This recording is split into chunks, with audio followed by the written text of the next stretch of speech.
being an immigrant in this country, being both very aware of all of the opportunities that America is and maintains. I want to be very clear about that. I'm not saying that the American dream is a lie because there is no opportunity. No, the American dream is a lie because number one, there isn't equal access to opportunity, but number two, because the pathway that's laid out to us as this is how you get to success, that shit is a lie, okay? That shit is just a bold-faced lie. Playing by the rules, being a nice employee, being like a nice worker bee, I'm sorry, that's not gonna get you to financial freedom. That's not how it works in this country. This country is a business, and until you recognize that and start like bossing up and becoming a business for yourself and telling your own story and owning your own story and owning your business story,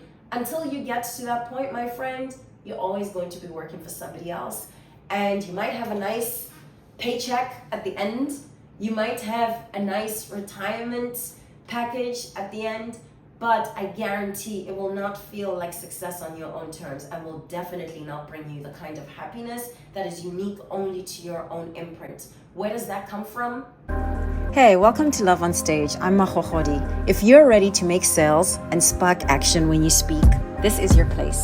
I've helped dozens of leaders choose courage over comfort by speaking with confidence and love, especially in tough conversations. Because listen, public speaking isn't just a thing that you do on stage. It's what you do every time you deliver a work presentation, when you interview for that plump job you deserve, when you negotiate your salary, and every time you sweat bullets during a big pitch. That's all public speaking. It's time to level up your storytelling because your story matters. So, you ready to speak like a boss? Let's get into your most powerful story. If there's anything that I've learned from moving to America by myself at the age of 17 with a purple suitcase and my entire life packed into this suitcase. First time on a plane, if there's anything that little girl has learned, is that America is brilliant at telling the most fabulous branded story, which is called the American dream.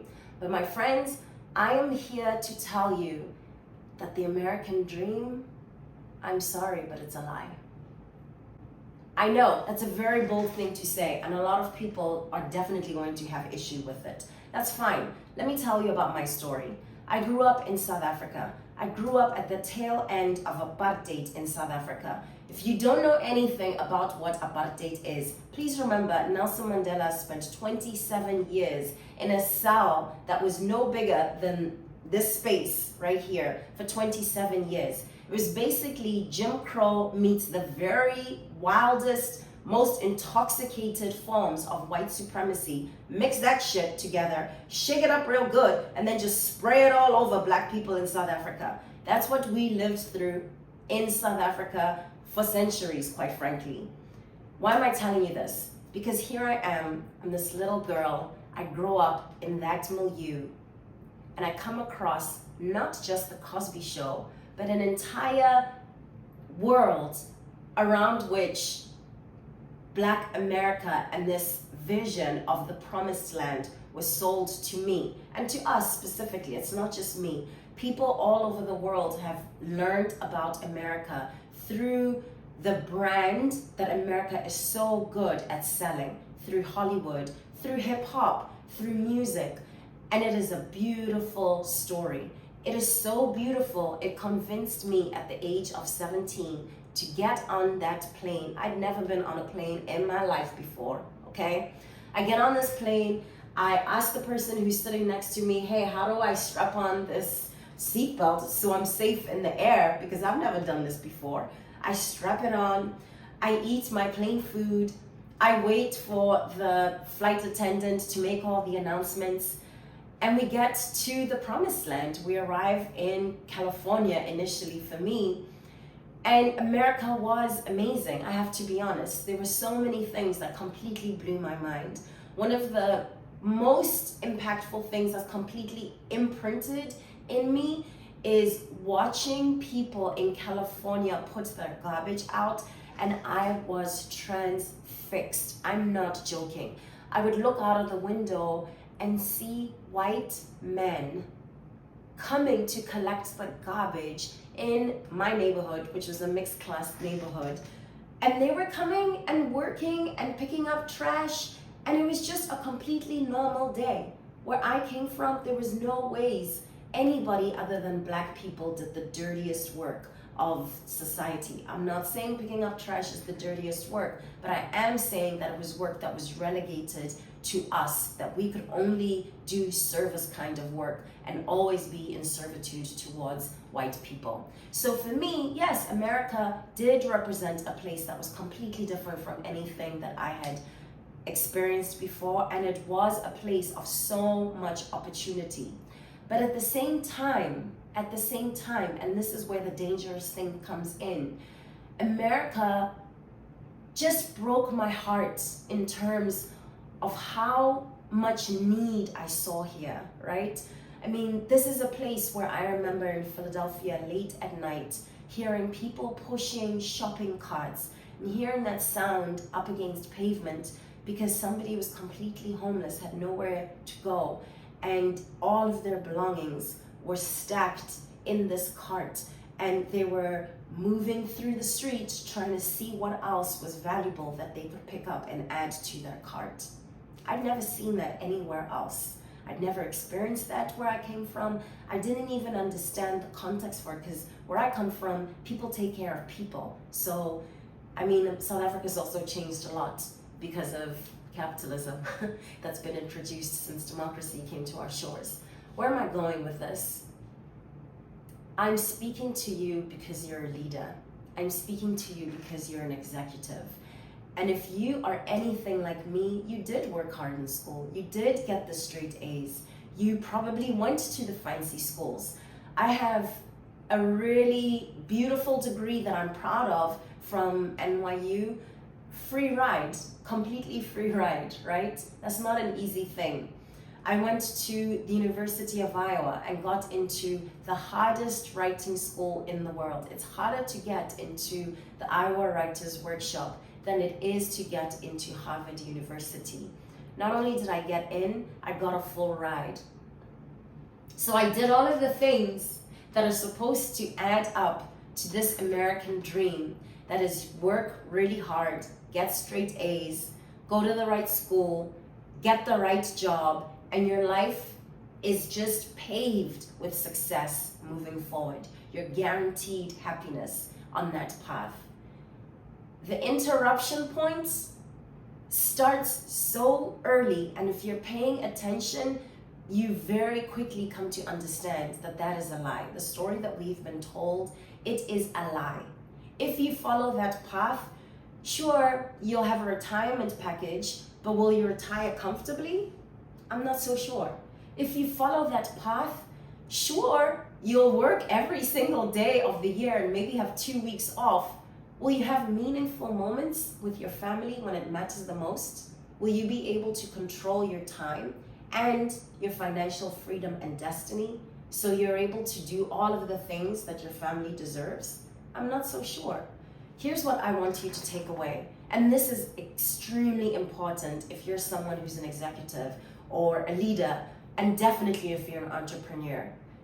You need to get as good at telling your own story as America was in branding and packaging its story and telling it to me as this little girl and convincing me that this was so much milk and honey and like butter and slice and the best thing ever that I needed to get my little behind here.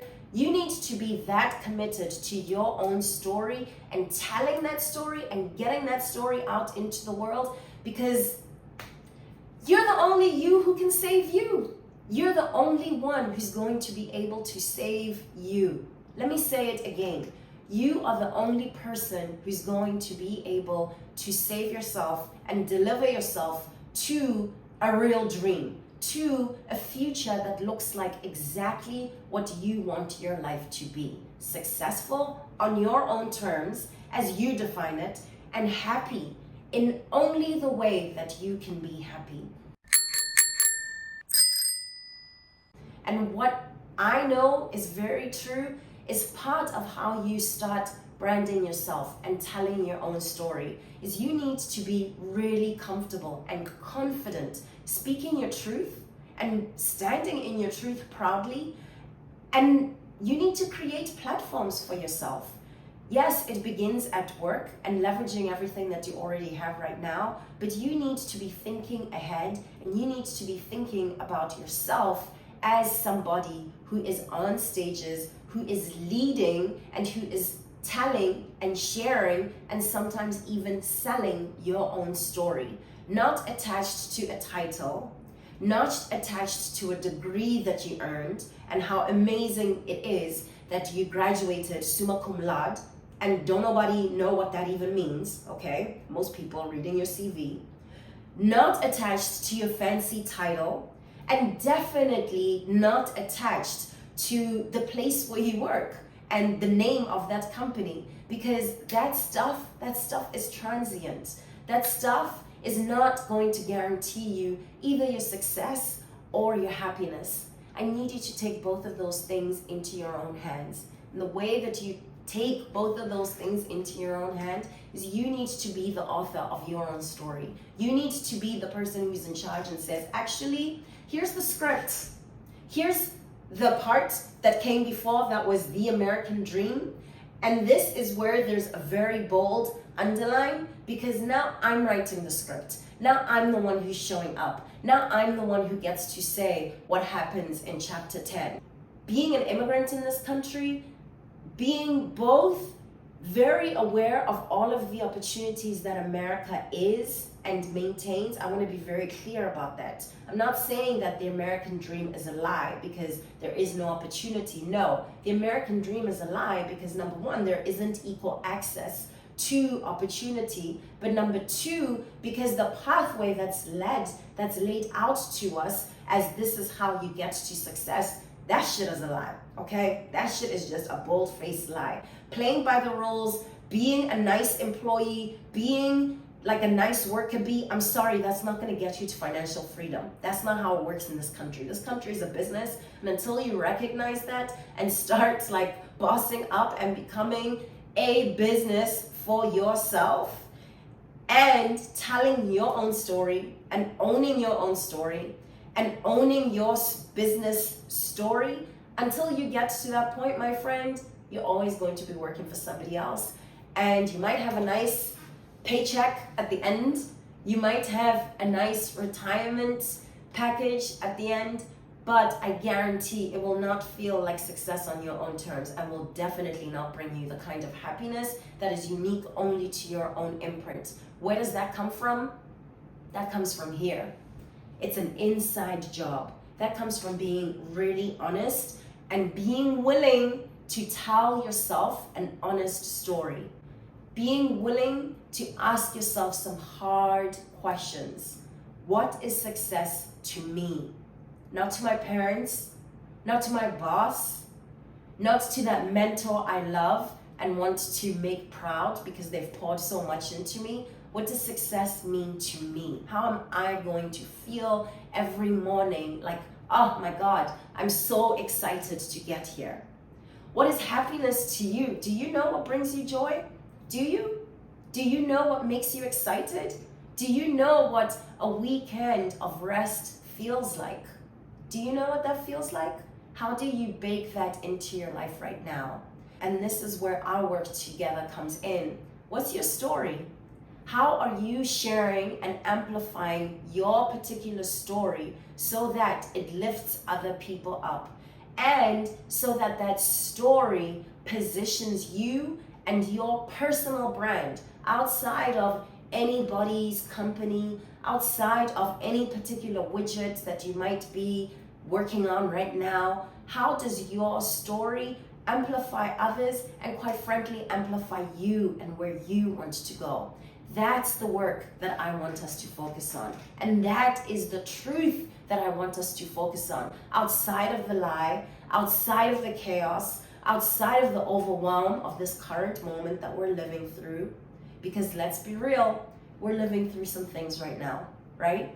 And we owe it to ourselves to return to our own dream, to be honest and truthful and just as committed and just as showing up all the time and just as much of an A student towards your dream as you were towards this thing that somebody else told you that was, this is how you get on the path to success. So if you're ready for that, if that's something that sounds like, yes, I'm now, like, I get it. The dream that I was sold, it's a lie.